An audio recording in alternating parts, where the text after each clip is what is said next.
Bismillahirrahmanirrahim. Assalamualaikum warahmatullahi wabarakatuh. Nama saya Ahmad Paujan, SOS MSc, NIDN 0120108904. Saya dosen mata kuliah Sistem Administrasi Negara, Program Studi Ilmu Administrasi Negara, Fakultas Ilmu Sosial dan Ilmu Politik Universitas Islam Sumatera Utara. Dalam mata kuliah ini, deskripsi singkat mata kuliahnya adalah mata kuliah membahas konsep, struktur, fungsi, dan dinamika sistem administrasi negara, baik dalam konteks Indonesia maupun perbandingan internasional. Mahasiswa akan mengkaji sistem kelembagaan, hubungan antar level pemerintahan, serta prinsip good governance dan reformasi administrasi negara. Pembelajaran diarahkan untuk membangun pemahaman sistematik dan kritis terhadap pengelolaan negara secara menyeluruh. Selanjutnya, tujuan daripada mata kuliah Sistem Administrasi Negara, mahasiswa mampu menjelaskan konsep dasar sistem administrasi negara. Yang kedua, mampu menguraikan struktur kelembagaan dan fungsi sistem administrasi di Indonesia. Mahasiswa mampu menjelaskan perbandingan sistem administrasi negara antara Indonesia dan negara-negara lain. Mahasiswa mampu menganalisis kelebihan dan kekurangan sistem administrasi negara di Indonesia, menunjukkan tanggung jawab sosial dan nasionalisme dalam membahas isu administrasi negara. Yang terakhir, mampu menyusun laporan hasil analisis sistem administrasi negara, mempresentasikan secara kolaboratif dan kritis. Dalam mata kuliah Sistem Administrasi Negara, kita membuat bahan kajian. Yang pertama, konsep dasar sistem administrasi negara. Yang kedua, struktur kelembagaan dan fungsi administrasi negara. Yang ketiga, sistem administrasi negara di negara-negara lain. Yang keempat, analisis perbandingan sistem administrasi negara Indonesia dengan negara lain. Yang kelima, nilai nasionalisme dan tanggung jawab sosial dalam sistem administrasi. Yang terakhir, isu kontemporer dalam sistem administrasi dan solusi kebijakan. Terima kasih. Assalamualaikum warahmatullahi wabarakatuh. Assalamualaikum warahmatullahi wabarakatuh.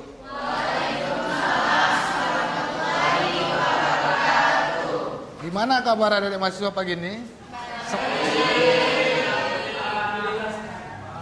Jadi sekarang kita mulai akan perkuliahan ini, tapi sebelum kita mulai perkuliahan ini, agar kita adik-adik menuntut ilmu semakin berkah dan juga pengajaran ini semakin lancar, karena kita sama-sama jihad dalam menjalankan untuk menuntut ilmu dan mengembangkan ilmu. Jadi sebelum kita mulai perkuliahan, kita membaca Al-Fatihah dulu untuk keberkahan untuk ilmu kita ya. Sekarang kita mulai baca Al-Fatihah. Sekarang kita mulai.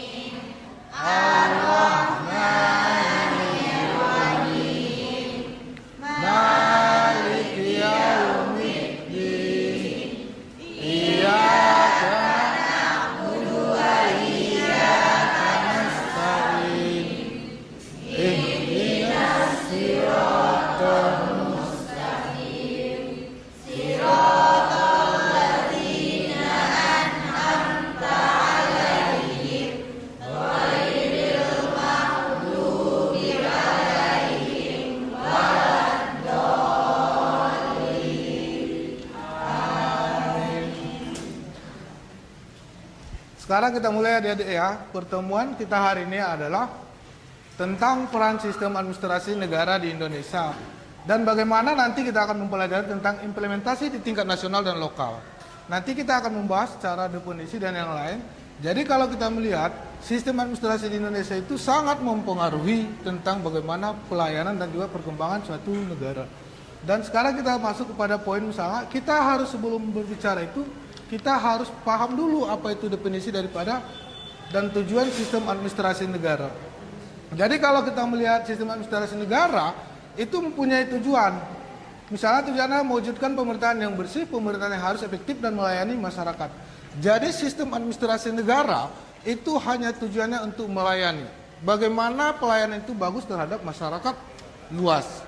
Jadi dalam pelayanan kita suatu saat misalnya ketika kita melihat beberapa contoh kasus di pemerintahan, maka kita akan melihat kita dilayani atau enggak ketika berkunjung sana. Jadi tujuan dari sistem administrasi negara ini bagaimana negara hadir melayani kebutuhan yang namanya kebutuhan masyarakat luas.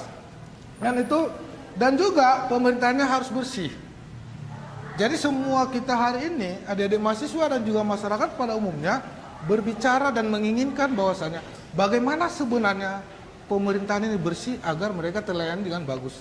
Karena dengan banyak contoh kasus yang kita dengar, di beberapa instansi ada informasi-informasi miring bahwasanya pelayanan di sana tidak baik. Tapi kita harus lihat kenapa pelayanan itu nggak baik. Ini adalah berurusan dengan sistem administrasi negara. Kenapa? Karena berhubungan tentang bagaimana sih kita akan melayani masyarakat kalau kita tidak selaku aparatur negara tidak bersih. Itu ya. Jadi nanti kita akan membahas misalnya apa sebenarnya definisi sistem administrasi negara menurut para ahli, dan juga tujuan administrasi itu udah jelas tadi, mewujudkan pemerintahan yang bersih dan efektif, dan bagaimana tata kelola. Dan di sini akan kita pelajari nanti bagaimana tata kelolanya juga.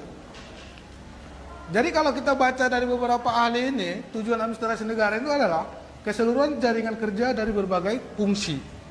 Dan kita akan melihat lembaga negara yang secara terpadu menjalankan tugas pemerintahan dan pembangunan untuk mencapai tujuan negara. Seperti itu yang disampaikan oleh Prajudi Atmosudirojo. Jadi kalau kita lihat bagaimana tujuan dari administrasi itu sendiri adalah bagaimana negara hadir dalam memberikan pelayanan. Jadi untuk menjalankan tugas dalam artian pelayanan.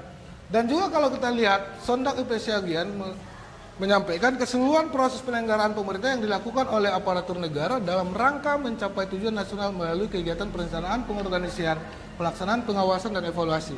Jadi dalam sistem administrasi itu ada dia suatu perencanaan. Jadi di perencanaan yang dilakukan di dalam sistem administrasi negara, apa sih rencana yang dilakukan oleh suatu negara melalui kepala daerahnya?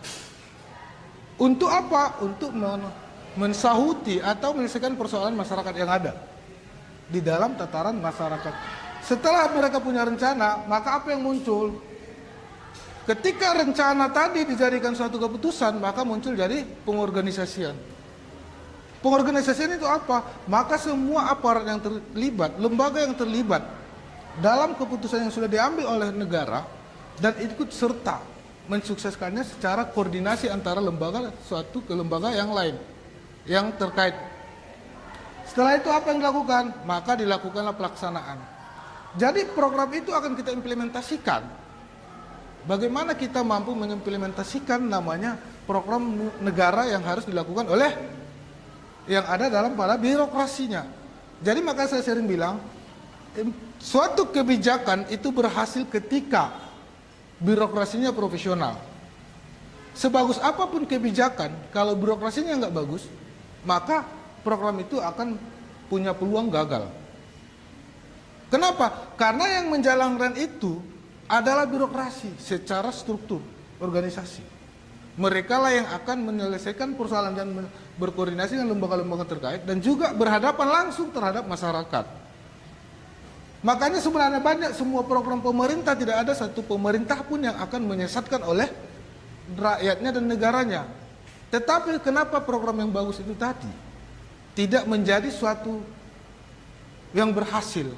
Karena kita lihat lagi balik kepada perilaku birokrasinya, apa yang selama ini terjadi. Maka itu nanti perlu kita teliti secara detail. Nanti adik-adik nanti di semester akhir nanti akan berkaitan dengan hal seperti itu, melihat sebenarnya apa masalah. Jadi kebijakan itu setelah diimplementasikan atau dilaksanakan, itu kita tahu berhasil atau tidak, tergantung pada kemampuan birokrasi dan mental pada birokrasi kita. Setelah program itu di organisasi yang dilaksanakan, maka harus diawasi. Jadi mengawasi semua program pemerintah itu bukan hanya dilakukan oleh DPR. Tapi kita selaku masyarakat, kita selaku mahasiswa, kita selaku lembaga-lembaga atau misalnya LSM atau OKP berhak melakukan pengawasan bersama. Walaupun secara negara itu tugasnya salah satunya adalah anggota legislatif. Kita boleh ngawasi, mempertanyakan. Kenapa? Karena itu berupa anggaran yang dilakukan oleh pemerintah, itu merupakan hak. Kita mengetahuinya karena uang yang diambil dari pajak rakyat, pajak kita. Tapi kita harus mau membantu masyarakat dan juga membantu pemerintah memberikan informasi dalam penyelesaian suatu persoalan. Setelah dia diawasi, maka dia evaluasi. Sebenarnya program tadi, kenapa dia nggak berhasil? Kenapa dia nggak maksimal? Maka dilakukan evaluasi. Di bidang mana? Jadi kalau kita tata organisasi atau dalam pemerintahan juga atau organisasi kita anggap, misalnya kita tahu bagian mana kita yang nggak berhasil, itu harus kita perlu evaluasi. Kita akan mengambil judul pengertian secara sondak presiden selalu terkenal dari saya dulu kuliah. Ini yang sangat mudah kita cerna. Kenapa? Karena dia selalu menceritakan, misalnya dia mengerti tentang memahami, kita lebih mudah memahami tentang bagaimana sebenarnya cara kerja tentang pemerintah dalam sistem administrasi negara. Jadi kalau kita lihat misalnya menurut Waldo, sistem administrasi publik merupakan suatu sistem yang mencerminkan nilai-nilai politik dan sosial masyarakat yang dilayani oleh birokrasi publik. Jadi apapun ceritanya itu harus tetap bercerita tentang pelayanan birokrasi kepada publik. Jadi di sini ada nilai-nilai politik dan sosial. Nah, disinilah kita terkadang melihat ini tercermin kenapa kegagalan daripada kadang pemerintahan dalam memberikan pelayanan. Karena orang-orang yang diletakkan dalam birokrasi itu terkadang ada pesanan-pesanan orang-orang politik dan tidak profesional lagi menganggap seorang pejabat karena ada titipan. Jadi sebenarnya ini ada dari masalah sebenarnya kalau menurut saya tentang terlibatnya politik dalam birokrasi yang bersih. Ini mempengaruhi kinerja birokrasi, ada tekan-menekan kepentingan politik. Tapi seharusnya bagaimana nilai-nilai politik? Nilai-nilai politik seharusnya menjadi masukan bagi birokrasi terhadap apa yang mereka temukan di luar tentang masalah masyarakat dan memberikan masukan kepada birokrasi itu atau pemerintahan itu. Bukan mereka ikut andil dalam penempatan orang. Bukan mereka ikut andil antar intervensi yang nggak jelas. Jadi nilai politik itu masuk seharusnya ke situ menyelesaikan bagaimana persoalan masyarakat yang ada. Jadi kalau menurut Edward kita akan lihat proses penyelenggaraan pelayanan publik oleh pemerintah yang dijuluki ditujukan untuk memberi kebutuhan masyarakat mencapai tujuan negara secara efektif dan efisien. Jadi semua dalam sistem administrasi negara kita harus paham bahwasanya diperuntukkan itu hanya untuk bagaimana kita bisa selaku pemerintah melayani masyarakat dengan apa yang mereka butuhkan. Maka sebelum ini saya sering pesankan ke adik-adik, jika suatu saat adik-adik menjadi namanya ASN, adik-adik harus pegang dulu moralnya. Adik-adik jadi ASN suatu saat harus bisa melayani orang tanpa ada balas imbalan. Kenapa? Karena adik-adik jadi ASN selaku abdi negara yang dibiayai oleh negara. Gaji adik-adik semua diambil dari pajak negara dan sumber-sumber lainnya. Jadi kita harus bagaimana bisa memperlakukan orang sama di atas mata pelayanan, tidak ada perbedaan. Jadi jangan misalnya kita ASN tidak mau lagi bagaimana melayani orang, harus milih-milih, harus bersih, nggak boleh. Di mata pelayanan semua rakyat Indonesia itu sama, harus terlayani, mau si miskin dan si kaya, dia prosesnya sama. Ketika dalam antrian, siapa yang duluan dia akan didahulukan. Lanjut. Jadi dalam undang-undang ini ada hukum sistem administrasi negara, ada undang-undang dasar 1945, ada undang-undang ASN, peraturan pemerintah. Jadi di sini nanti ada, inilah landasan hukumnya. Jadi kalau kita lihat undang-undang ASN ini kadang berubah setiap tahunnya, terkadang ada tergantung pada kebutuhan, begitu juga peraturan pemerintah. Jadi ada struktur komponen dan sistem administrasi negara itu ada lembaga eksekutif, lembaga legislatif, dan aparatur sipil negara. Ini yang saya maksud. Pelaksanaan utamasan kebijakan publik dan program pembangunan juga komponen penting. Yaitu apa komponennya? Lembaga eksekutif. Lembaga eksekutif selaku pelaksana program. Bagaimana seorang pemerintah seorang presiden, bupati atau wali kota menjalankan tugasnya selaku eksekutif dalam menyusun lembaga legislatif, anggota DPR dan DPR RI atau di daerah anggota DPR. Bagaimana kerjasama yang baik antara eksekutif dan legislatif? Pertama, salah satunya, mereka harus sepakat bagaimana membangun suatu daerah atau negara. Kenapa? Karena ada beberapa keterlibatan eksekutif dan legislatif dalam pengambil keputusan. Salah satunya pembentukan undang-undang atau perda kalau daerah. Yang kedua, bagaimana sama-sama membahas anggaran terhadap kebijakan yang diambil oleh pemerintah. Itu namanya ada RAPBN atau namanya nanti setelah disahkan itu APBN. Kalau daerah namanya RAPBD. Itu disusun melalui apa? Nanti akan kita lihat ada RPJMN, ada RPJMD. Jadi kita akan melihat itu misalnya di sini. Ini yang saya bilang tadi. RPJMN, Rencana Pembangunan Jangka Menengah Nasional. Jadi kalau kita mau lihat perencanaan nasional itu kita harus lihat dulu bagaimana RPJMN-nya.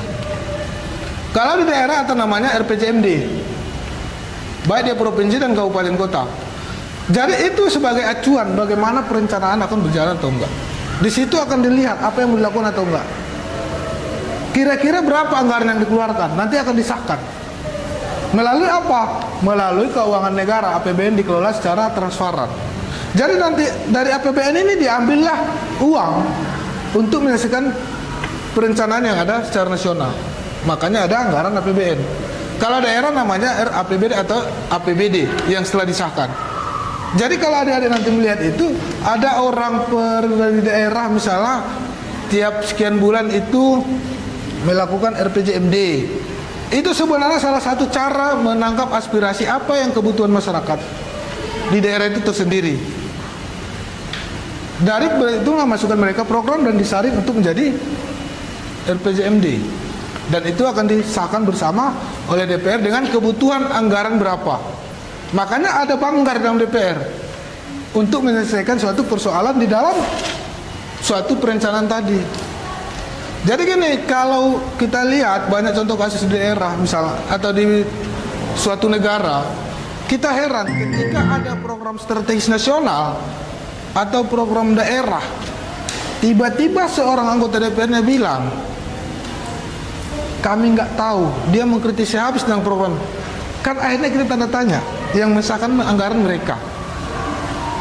Tapi kita tidak masuk ke politik. Itu salah satu yang kita bisa jadi bahwasannya ada yang tidak sehat. Bagaimana kalau bagaimana kalau program itu dikritik tidak secara profesional? Bagaimana birokrasi berjalan dengan bagus? Bagaimana sistem pemerintahan kita bagus? Kalau kita juga seorang pelaku politik tidak rasional dalam melakukan kritik dan yang lain. Jadi pelayanan publik, bagaimana sebenarnya pelayanan itu berjalan dengan bagus semua kepada masyarakat. Salah satunya apa? Contohnya perizinan. Jangan dipersulit. Kadang ada istilah kita. Pernah nggak adik-adik dengar? Kalau bisa dipersulit, ngapain dipermudah? Pernah kan? Itu kan dari istilah kan? Kalau bisa bayar, ngapain gratis? Pernah dengar nggak? Nah, itu mental itu yang harus kita rubah. Jadi adik-adik sebenarnya kalau saya zaman sekarang itu saya bilang gini, saya anggap adik-adik pintar karena semua didukung oleh fasilitas yang ada hari ini dengan perkembangan teknologi. Tapi kita menjadi seorang birokrasi itu punya moral yang tinggi. Itu dulu kita kunci. Bisa orang pintar tapi nggak bermoral. Jadi kita di sini menciptakan bagaimana adik-adik jadi calon ASN, calon birokrat yang punya moral, yang mengetahui tugas dan fungsinya dan mampu mempermudah pelayanan dan yang lain kepada masyarakat luas. Kehadiran Anda adik-adik semua di situ akan menjadi penyejuk bagi orang lain dalam suatu pelayanan itu. Ada pertanyaan sampai situ? Sebelum kita masuk kepada tingkat lokal otonomi daerah.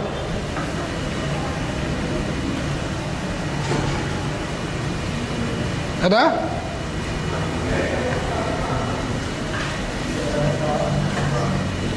Jadi kita lanjut ya. Jadi otonomi daerah dan desentralisasi adalah kunci perencanaan pembangunan daerah RPJMD tadi. pengelolaan daerah, keuangan daerah. Jadi di sini adik-adik, dahulu kita di Orde Baru kita bersifat negara sistem sentralisasi. Sekarang desentralisasi yang disebut dengan namanya otonomi daerah yang diatur.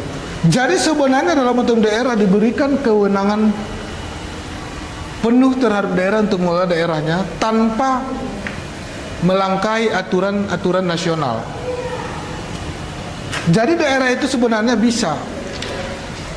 Bagaimana sistem daerahnya untuk menjalankan sistem administrasi negara di sana? Daerah itu bisa mengelola dirinya sesuai dengan sumber daya alam yang ada, kearifan lokal yang ada, dan juga potensi-potensi yang ada di daerahnya untuk dikembangkan. Jadi kita akan mau melihat itu. Jadi daerah itu harus bisa. Otonomi daerah memiliki kewenangan. Maka ini yang dibilang tadi, diberi kewenangan untuk mengelola daerahnya sesuai dengan kearifan lokal, sumber daya alam yang ada. Ya. Yang kedua, daerah juga membuat perencanaan daerah namanya RPJMD. Rencana Pembangunan Menengah Daerah. Untuk apa? Bagaimana persoalan daerah diselesaikan. Yang ketiga ada keuangan daerah juga. Dikelola secara mandiri dan dia dapatkan dari melalui APBD, dari anggaran dari pusat dan beberapa anggaran yang diberikan oleh pusat. Jadi di sini ada studi kasus berhasil implementasi SAN misalnya. Program pemerintah berhasil karena didukung SAN yang baik. Jadi program pemerintah bagus seperti saya bilang tadi. Harus didukung sistem administrasi yang baik dan jujur. Punya moral. Yang kedua, kita harus bisa bagaimana indeks pembangunan manusia meningkat signifikan. Ada namanya kalau IPM, indeks pembangunan manusia. Akses layanan, misalnya contoh kesehatan, peningkatan akses di daerah terpencil. Bagaimana akses kesehatan sampai ke daerah terpencil? Pendidikan daerah terpencil. Jangan ada ketertinggalan. Jangan sulit orang untuk berobat, jangan sulit orang menempuh pendidikan. Jadi orang makin hari makin bagaimana makin tertarik untuk sekolah. Karena ada fasilitas. Jadi tantangan implementasi administrasi negara, tantangan dalam implementasi sistem administrasi negara itu adalah korupsi, birokrasi lambat, koordinasi yang kurang. Itu kelemahannya.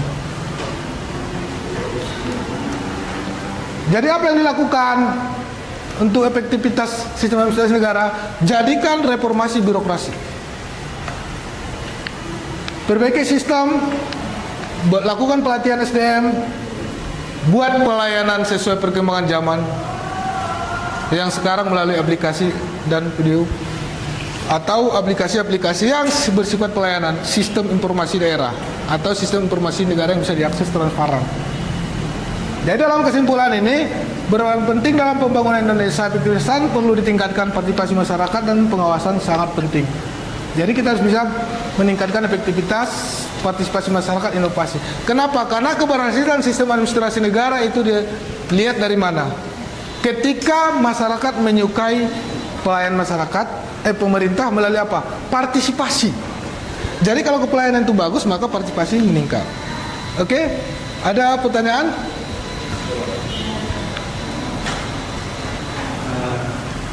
Tujuan administrasi negara pelayanan publik yang kuat, kemudian pokoknya berhasil atau tidak. Coba kita lihat dari BPJS maupun nanti masih belum balik dari pandemi dari beberapa ini teramat dari waktu yang itu.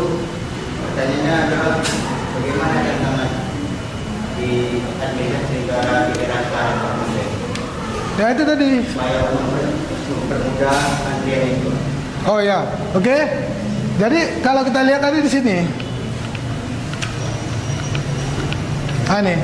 Jadi sekarang kan dalam pelayanan itu bagaimana orang tidak bolak-balik ke suatu instansi dalam mengurus hal apapun yang bersifat dengan pemerintah ataupun termasuk tadi contohnya BPJS.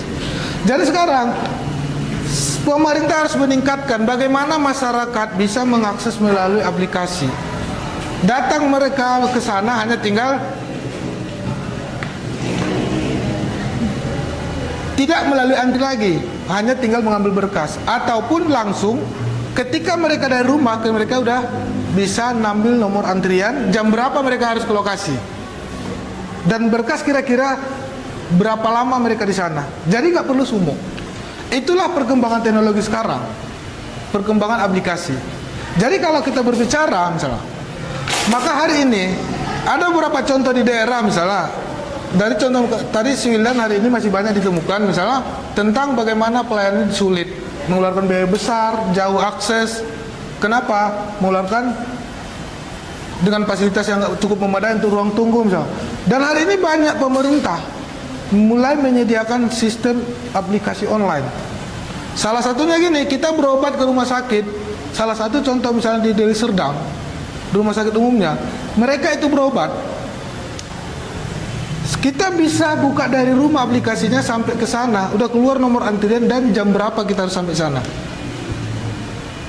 Jadi upayanya tadi bilang bagaimana perkembangan teknologi ini pemerintah harus memanfaatkannya, membangun aplikasi mungkin yang bisa diakses oleh semua orang, dan hal untuk pelayanan untuk pribadi mereka, baik surat KK atau KTP dan juga akta kelahiran yang sifatnya dibutuhkan masyarakat, dan juga pelayanan kesehatan dan pendidikan, dan mereka bisa akses program apa yang mereka bisa untuk terbantu dalam hal kebutuhan masyarakat.